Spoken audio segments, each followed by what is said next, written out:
बिस्मिल्लाहिर्रहमानिर्रहीम। अस्सलाम वालेकुम।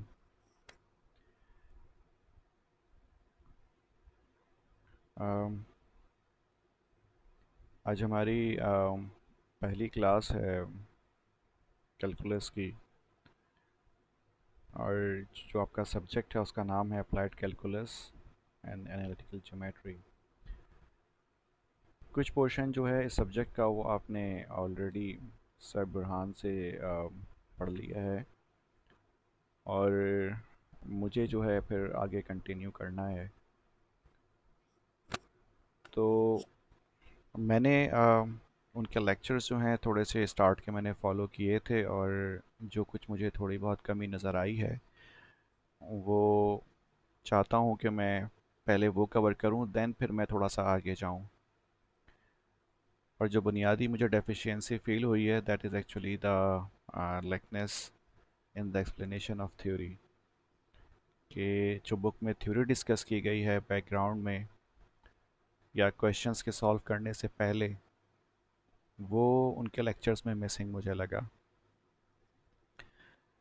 तो मेरा ख़्याल ये है, और कोर्स की रिक्वायरमेंट भी ये है कि आपको थ्योरी का पता होना चाहिए कि कौन सी चीज़ क्या है, कैसे है, क्यों है।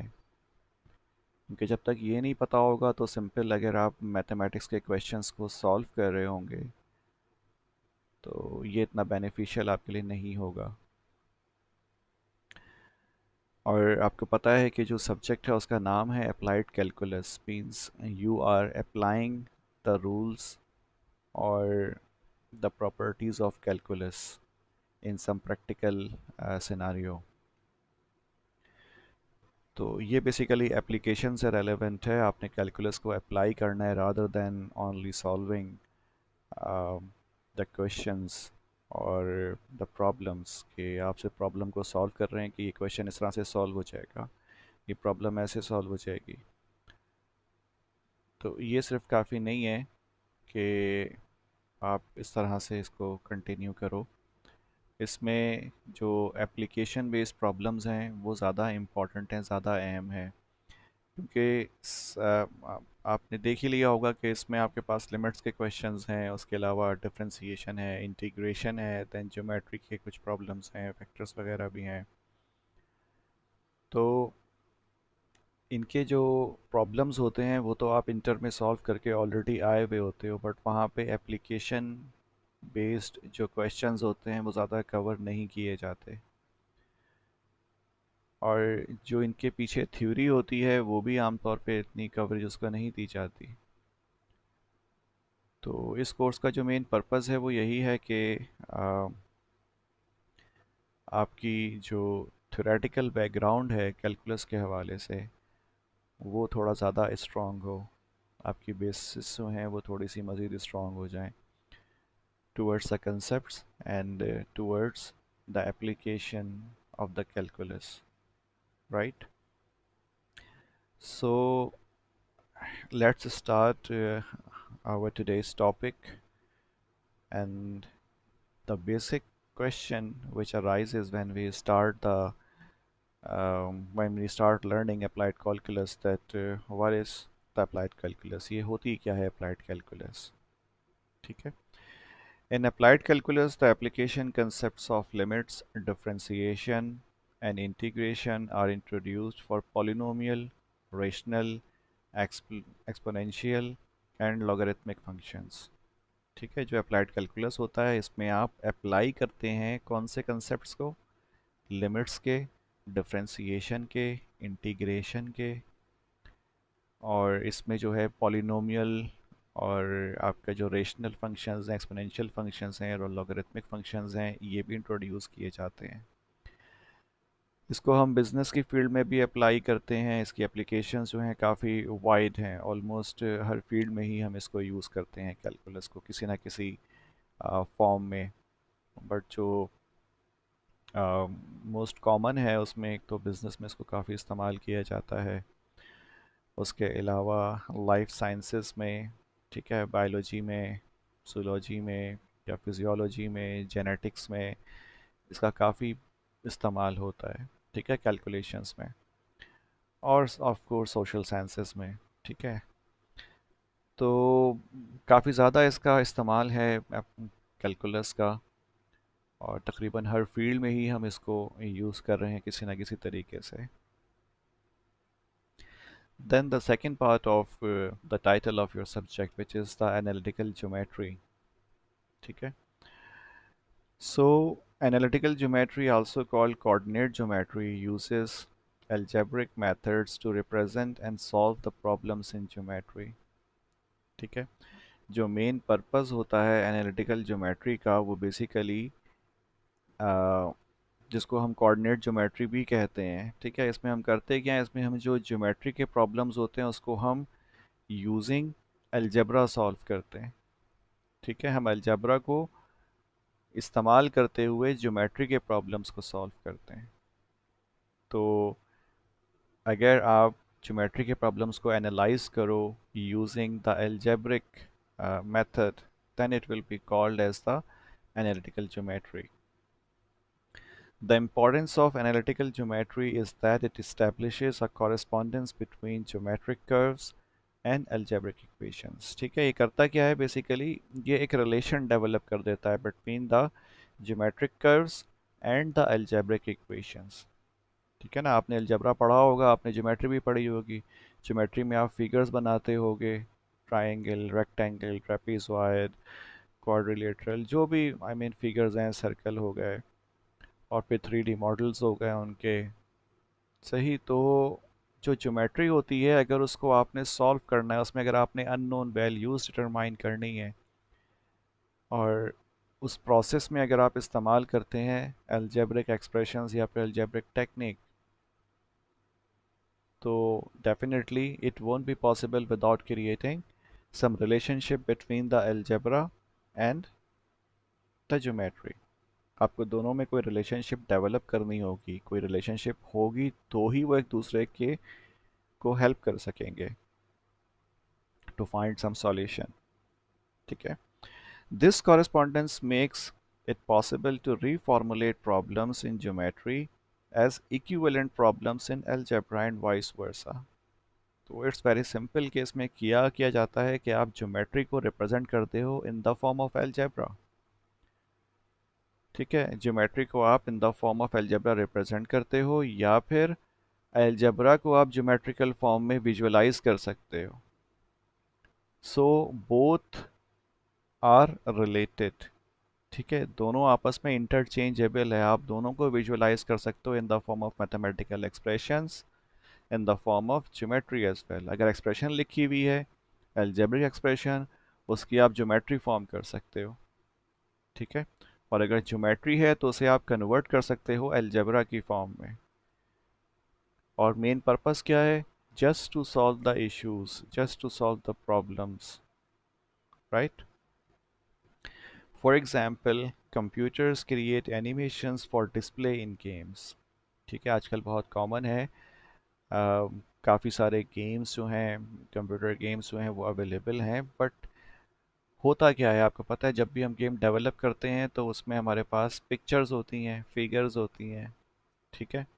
तो जो भी एंटिटी आपको स्क्रीन पे नज़र आ रही होती है, वो तमाम की तमाम एंटिटीज़ क्या होती हैं, किसी ना किसी फॉर्म में ज्योमेट्रिकल फिगर्स होती हैं।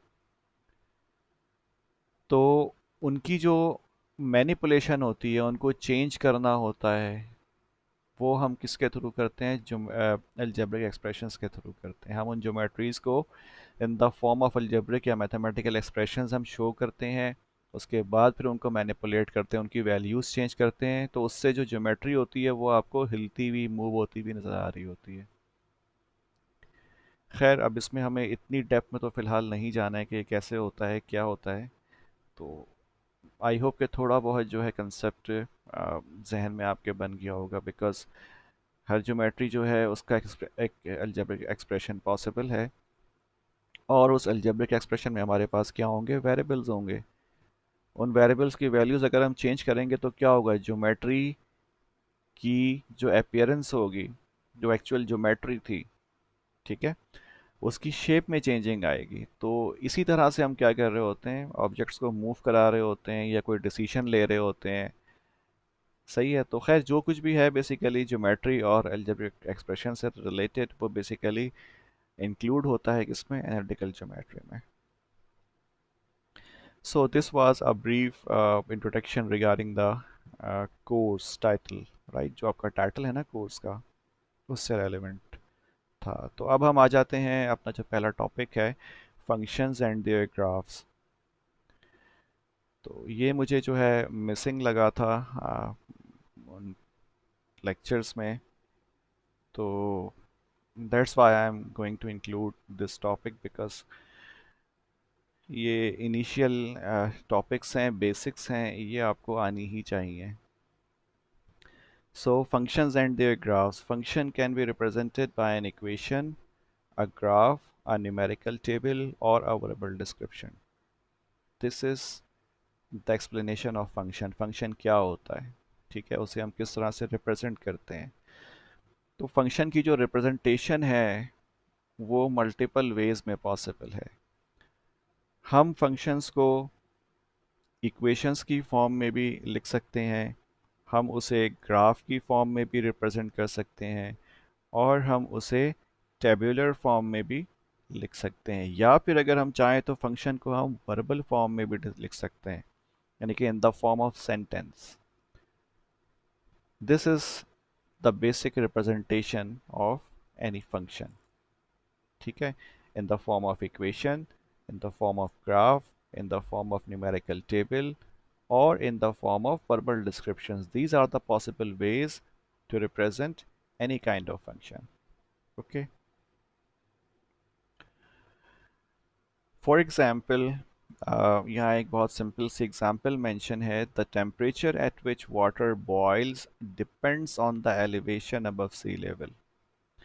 आप लोगों ने अपनी फिजिक्स में पढ़ा होगा, जब आप टेम्परेचर या क्या कहते हैं वाटर के बॉइलिंग पॉइंट जो होता है उससे रेलेवेंट आप टॉपिक पढ़ रहे होगे, तो उसमें शायद आपको याद हो, या एयर प्रेशर से रेलेवेंट आप टॉपिक पढ़ रहे होंगे, एटमॉस्फेरिक प्रेशर। तो उसमें ये चीज़ कभी शायद आपकी नज़र से गुजरी हो कि जो वाटर होता है या कोई भी चीज़ जो बॉयल होती है उसके ऊपर प्रेशर का बहुत ज़्यादा असर होता है। अगर ऐसा ना होता कि बॉइलिंग पॉइंट पे कोई इफ़ेक्ट ना होता प्रेशर का, तो फिर घरों में प्रेशर कुकर इस्तेमाल नहीं किए जाते। जब हम कोई भी खाना पकाते हैं तो उसमें हम नॉर्मल यूटेंसिल्स जो होते हैं वो इस्तेमाल करते हैं, विदाउट एनी टाइट कवरेज। उसके ऊपर बस एक हल्का सा कवर होता है, उसको आप रख देते हो, और वो कवर इतना प्रेशर क्रिएट नहीं करता। It seems like the normal atmospheric pressure around us, ठीक है। जो एटमॉस्फेरिक प्रेशर नॉर्मल होता है वही जो है उस खाने के ऊपर भी अप्लाई हो रहा होता है। अब फ़र्ज़ कर लीजिए, अगर आपके पास एक यूटेंसिल है, उसमें आपने पानी रखा, ठीक है, और उसको आपने नॉर्मल कवर से ढक दिया है, और आपके पास एक और क्या कहते हैं यूटेंसिल है जो कि प्रेशर कुकर है, उसमें आपने पानी भर दिया और उसे आपने कवर कर दिया। तो अब होगा क्या कि जो वाटर का बॉइलिंग पॉइंट है वो जो नॉर्मल कवर्ड जो यूटेंसिल था, ठीक है, बर्तन था, उसमें वो जल्दी खौल जाएगा, ठीक है, क्योंकि उसका बॉइलिंग पॉइंट कम होगा, वहाँ पे प्रेशर कम है, उसके ऊपर जो टॉप जो उसका सरफेस है वहाँ पे प्रेशर कम है, इसीलिए पानी जो है वो जल्दी बॉयल हो जाएगा। लेकिन यही चीज़ प्रेशर कुकर में क्या होगी, काफ़ी ज़्यादा हाई टेम्परेचर पे जाके फिर पानी बॉयल होगा, because the pressure is high over there. तो इसीलिए जब आप कुछ आपने गलाना होता है तो फिर आप प्रेशर कुकर में डालते हो, क्योंकि वहाँ पे बॉइलिंग पॉइंट या टेम्परेचर बहुत ज़्यादा हो जाता है उसके अंदर, ठीक है। जब टेम्परेचर ज़्यादा होगा तो डेफिनेटली जो चीज़ें होंगी वो फिर गल जाएंगी आसानी से। So that's the reason why we use the pressure cookers, because we want to increase the boiling point of water. That helps us in cooking for those subjects which are not easily cooked in the under the normal pressure, under the normal atmospheric pressure। कभी आपका अगर जाना हो किसी ऊंचे इलाके में या किसी पहाड़ी या हिली एरिया में, अगर आप कोयटा वगैरह चले जाओ ऊपर, तो वहाँ पे जो होता है पानी वो बहुत जल्दी खौल जाता है। वहाँ पे 100 डिग्री सेल्सियस नहीं होता, वहाँ पे कम होता है।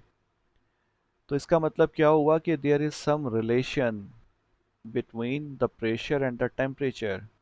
When we are increasing the pressure, in response the temperature is also increasing. ठीक है। अगर हम एक पैरामीटर को, जो कि हमारे पास कौन सा है, प्रेशर है, अगर हम उसको इंक्रीज कर रहे हैं तो उसके रिस्पेक्ट से क्या हो रहा है, टेम्परेचर भी बढ़ रहा है या बॉइलिंग पॉइंट भी बढ़ रहा है। तो इसका मतलब there is some relation between these two parameters. ठीक है। तो ये जो रिलेशन है, अगर ये कोई फिक्स्ड वैल्यू हो या कोई फिक्स्ड रिलेशन हो जो कि चेंज ना हो रहा हो, तो इसको हम क्या कहते हैं, फंक्शन कहते हैं। सही है। अच्छा जी। In this case the value of one variable quantity. ठीक है, तो यही जो एग्जांपल हमारी अभी वाटर की थी, बॉइलिंग पॉइंट ऑफ वाटर, इसमें हमारे पास एक क्वांटिटी क्या है, variable quantity. One variable quantity is temperature. उसको अगर हम y कह देते हैं, ठीक है, और जो दूसरी हमारे पास क्वांटिटी है वो क्या है, वो है प्रेशर। ठीक है। इसको अगर हम x कह देते हैं, तो ये दोनों क्या है, हमारे पास वेरिएबल्स हैं। एक x हो गया और एक क्या हो गया, y। ठीक है। This x is pressure and this y is temperature या फिर बॉइलिंग पॉइंट। तो जब हमारे पास प्रेशर 1 एटमॉस्फेरिक था, ठीक है, तो ऐसी सूरत में हमारे पास जो टेम्परेचर था या जो बॉइलिंग पॉइंट था वो कितना था, 100 डिग्री सेल्सियस था।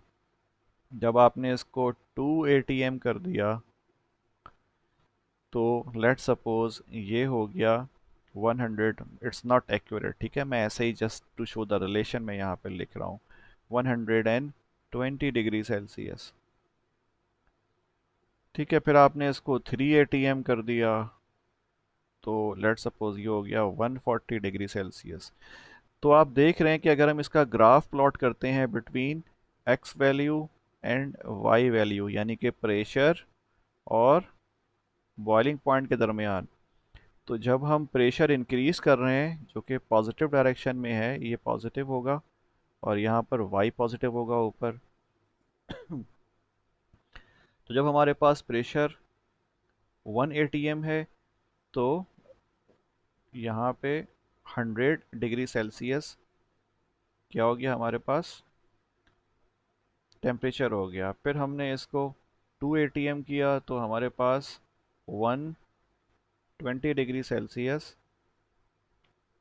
टेम्परेचर हो गया। फिर हमने इसको 3 atm किया, तो ये हो गया 140 डिग्री सेल्सियस, यानी कि कहीं यहाँ पर। तो बेसिकली होगा क्या, आपको एक स्ट्रेट लाइन मिल रही होगी। This straight line is showing some relation between the pressure and the boiling point of water. और यही जो रिलेशन है, इसको हम क्या कहते हैं, फंक्शन कहते हैं। Okay. We say that y is a function of x। हम कहते हैं कि y जो है x का एक फंक्शन है। And write this symbolically as y is equals to fx। ठीक है। ये जो y है, y is a variable, x is a variable, but y is a function of x। यहाँ जो f लिखा हुआ है, इट रिप्रेजेंट्स द फंक्शन। ठीक है, फंक्शन ऑफ x, यानी कि जो भी y की वैल्यू होगी वो x की वैल्यू पर डिपेंड करेगी। जो x का काम होगा उस पर डिपेंड करेगी। फंक्शन से मुराद क्या है, उसका काम या उसकी वैल्यू। सही है, x की वैल्यू। सो y की वैल्यू कब आएगी, ये किस पर डिपेंड कर रही है, x की वैल्यू पर डिपेंड कर रही है, या फिर x के फंक्शन पर डिपेंड कर रही है कि x का जैसा काम होगा वैसा ही y का भी रिस्पॉन्स होगा। तो इसीलिए हम इसको फंक्शन का नाम देते हैं, because y is dependent upon the function of x। ठीक है, अगर x का काम पॉजिटिव होगा तो y की वैल्यू पॉजिटिव होगी, अगर x का नेगेटिव होगा तो y की वैल्यू नेगेटिव हो जाएगी, या अगर x का काम पॉजिटिव है तो y की वैल्यू पॉजिटिव या नेगेटिव कुछ भी हो सकती है। ठीक है, रिवर्स भी हो सकती है। लेकिन जो भी होगी वो फिर फिक्स्ड होगी, वो चेंज नहीं हो रही होगी. So it depends upon the value of x or the function of x that how y will respond. And this response relationship between x and y is called the function. It's not necessary कि हम हमेशा y is equals to fx लिखें. ये भी मुमकिन है कि x is equals to fy लिख दो आप. ये x जो है वो फंक्शन है किसका, y का. अब y की वैल्यू चेंज हो रही है तो उसकी बिना पर या उसके नतीजे में फिर x की वैल्यू भी चेंज होगी या उसके ऊपर भी असर पड़ेगा. Right. So it's just a kind of representation, nothing else. And the same concept is depicted here in the form of picture. ठीक है, पिक्टोरियल फॉर्म है, इसमें इसको डिपिक्ट किया गया है कि हमारे पास इनपुट डोमेन हो गया और आउटपुट क्या हो गया, रेंज हो गया. तो याद रखिएगा हमेशा, ये हम आगे भी देखेंगे कि जो भी इनपुट वैल्यू होती है उसको हम क्या कहते हैं, डोमेन कहते हैं. और जो भी आउटपुट वैल्यू होती है उसको हम क्या कहते हैं, रेंज कहते हैं. जैसा कि यहाँ पर लिखा हुआ है ना, y is equal to f x, तो इसमें हमारे पास इनपुट क्या है, इनपुट हमारे पास x है, क्योंकि हम x की वैल्यू चेंज करेंगे तो ही y की वैल्यू चेंज होगी. तो इसका मतलब x becomes the input while y becomes the output. ठीक है. तो इन दिस केस हमारे पास again x is the input which is also referred as domain of the function. ठीक है. और आउटपुट क्या है हमारे पास, fx है, या फिर इसको हम y भी कह सकते हैं. और इसकी जो भी वैल्यूज हमारे पास पॉसिबल होंगी उसको हम क्या कहेंगे, रेंज का नाम देंगे. ठीक है. x को हमने फंक्शन से पास किया और हमें आउटपुट पे क्या मिला, y मिल गया या फिर fx मिल गया. So this box under which f is residing, यानी कि वो बॉक्स जहाँ पे f मौजूद है, it's a kind of machine. It is doing some kind of work on the input variable x. ठीक है, ये x के ऊपर कुछ काम कर रहा है और उस काम करने के नतीजे में फिर क्या होगा, आपको एक आउटपुट मिलेगा and that output is referred as y. So remember, input values are the domain and the output values are range. Now this is the formal definition of a function which is mentioned in the book. So there can be many definitions, but the meaning of all those definitions or the apprehension of all those definitions are always same. Although के जो mathematical definitions होती हैं terms की, वो समझना comparatively difficult होता है, तो इसीलिए मैं ज़्यादा जो है डेफिनेशंस में नहीं घुसूंगा. मैं जो जनरल कंसेप्ट्स होते हैं, जो मीनिंग्स होती हैं, मैं कोशिश करूंगा कि वो डिस्कस करूं, because we are not here to learn the mathematical language. ठीक है, हमें लैंग्वेज इतनी हाँ पता होना चाहिए, लेकिन बहुत ज़्यादा डेप्थ में जाने की भी नीड नहीं है. चले जाएं तो अच्छा है, इसमें कोई मजाका नहीं है, अच्छी बात है. नॉलेज जितनी हो उतना ही बेहतर होता है, बट हमारा जो मेन टारगेट है वो कंसेप्ट्स हैं. ठीक है. So according to the definition mentioned in your book, a function f from a set t to a set y is a rule that assigns a unique single element fx.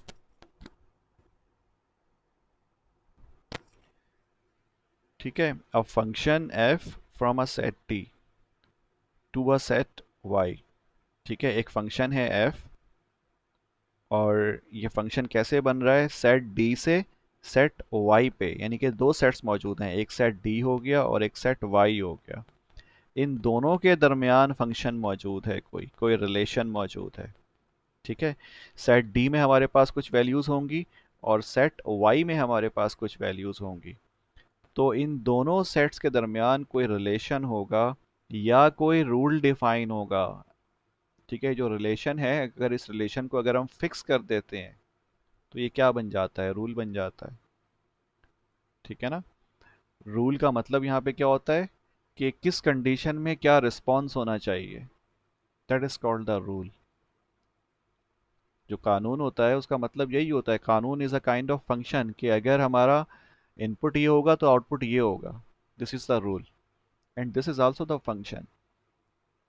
ठीक है, is a rule that assigns a unique single element fx that belongs to y. ये symbol belongs के लिए इस्तेमाल होता है, belongs to y to each element x belongs to d।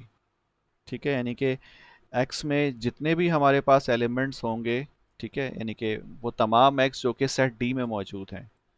तो इसको अगर मैं लिखूं तो आप ये समझ लीजिए कुछ इस तरह से हमारे पास एक सेट d है, ठीक है, और एक सेट हमारे पास y है। सही है, d जो है हमारे पास, इसमें जो वैल्यूज़ हैं वो किसकी होंगी, x की होंगी, और y में वैल्यूज़ किसकी होंगी, fx की होंगी। ठीक हो गया। अब इसमें हमारे पास जो x की वैल्यूज़ हैं इसको हम d से नाम दिया है, जिसका हमने नाम d दिया है, तो इसमें मुमकिन है 1 2 3 4 मौजूद हों, और जो fx है इसमें 3 7 9 8। ठीक है, तो ये y जो है हमारे पास ये क्या है, रेंज है, और जो d है ये क्या है हमारे पास, डोमेन है, because domain is the input and range is the output. ठीक है, तो डोमेन जो है इनपुट होगा यानी कि x की वैल्यूज होंगी, और रेंज जो होगा वो आउटपुट होगा, और इनका आपस में रिलेशन है। मुमकिन है जब आप फंक्शन में, यानी कि ये जो एफ एक्स जो डब्बा है, इस डब्बे में जब आप 1 डालोगे, ठीक है, यानी कि x की वैल्यू क्या होगी, जब 1 होगी, जब 1 इस डब्बे में जाएगी तो आपको आउटपुट क्या मिलेगा, 3 मिल जाएगा। ठीक है, जब इसमें आप 2 पुट करोगे, जब इसमें आपने 2 पुट किया तो आपको आउटपुट पे क्या मिलेगा, 7 मिल जाएगा। जब इसमें आप 3 पुट करोगे तो आपको आउटपुट पे क्या मिल जाएगा, 9 मिल जाएगा। तो इस तरह से जो है आपको एक इनपुट डालेंगे आप, और अकॉर्डिंग टू द रूल जो भी इस फंक्शन में डिफाइन होगा, आपको आउटपुट के ऊपर कोई डिस्टिंक्ट वैल्यू मिलेगी। ठीक है, कोई अलग वैल्यू मिलेगी। ओके।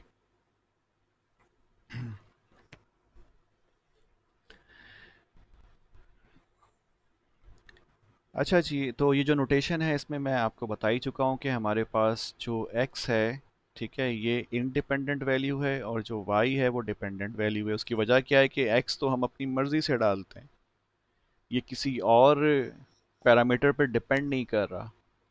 ठीक है, you will input the values of x according to your own requirement. ठीक है, उसकी डिपेंडेंसी किसी दूसरे पैरामीटर पे नहीं है, ये आपकी अपनी मर्जी से आप उसमें इनपुट कर रहे हैं। तो इसीलिए हम x को क्या कहते हैं, इंडिपेंडेंट वेरिएबल का नाम देते हैं। ठीक है, तो किसी भी फंक्शन में अगर हमारे पास x मौजूद होगा तो वो x क्या हो जाएगा, यानी कि जिसके ऊपर आप फंक्शन अप्लाई कर रहे हो वो बेसिकली इंडिपेंडेंट वेरिएबल होगा।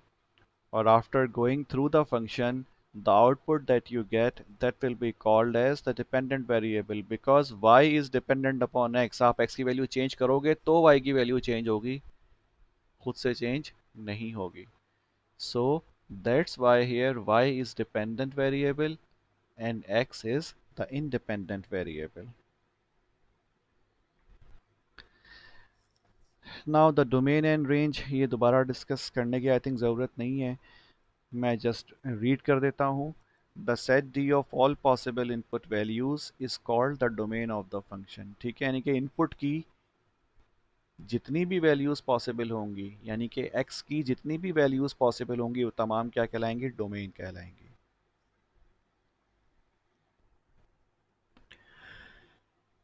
और जो रेंज है, तो रेंज में हमारे पास the set of all output values, जितने भी आउटपुट वैल्यूज़ होंगी एफ एक्स की, यानी कि जब एक्स के ऊपर आप फंक्शन को अप्लाई कर दोगे या एक्स को आप किसी प्रोसेस से गुजार दोगे, तो जो आपको आउटपुट मिलेगा या थ्रूपुट मिलेगा, ठीक है, तो वो क्या कहलाएगा, वो रेंज कहलाएगा।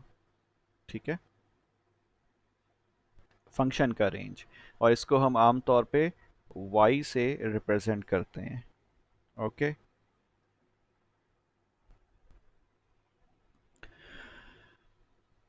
यही चीज़ जो है यहाँ पर पिक्टोरियल फॉर्म में दिखाई गई है। इसमें हमारे पास एक क्लाउड है, इनपुट क्लाउड, ठीक है, जो कि आपको दिख रहा है, और इसको हमने नाम दिया है डोमेन सेट डी का। और जो दूसरा सेट हमारे पास है, this is the domain set, this is the set Y, ठीक है। इसमें हमारे पास रेंजेस हैं, रेंज मौजूद हैं, ठीक है। तो ये रेंज सेट है और पहला वाला डोमेन सेट है। तो अगर आप गौर करें इसमें, तो यहाँ पे जो वैल्यूज़ शुरू में यानी कि ऊपर दी हुई हैं, ये बेसिकली एक्स की वैल्यूज़ हैं, और ये हमारे पास एक दूसरा कांस्टेंट यानी कि वेरिएबल ए है, इसकी वैल्यूज़ हैं। तो अगर हमारे पास इनपुट x होगा, तो डेफिनेटली जो आउटपुट होगा या जो रेंज होगा वहाँ पे क्या हो जाएगा, फंक्शन x का होगा, ठीक है। और अगर हमारे पास इनपुट वैल्यू a होगी, तो फंक्शन फिर किसका हो जाएगा, a का हो जाएगा। तो जो भी इनपुट वैल्यू होगी, फंक्शन उस इनपुट वैल्यू के ऊपर अप्लाई होगा, और फंक्शन को हम उसी इनपुट वैल्यू के रिस्पेक्ट से लिखेंगे। So it is very much possible that y is equal to f x, y is equal to f a, y is equal to f g, कुछ भी आप लिख सकते हो, जैसा इनपुट होगा वैसा आउटपुट होगा, ठीक है, उसी के रेलिवेंस।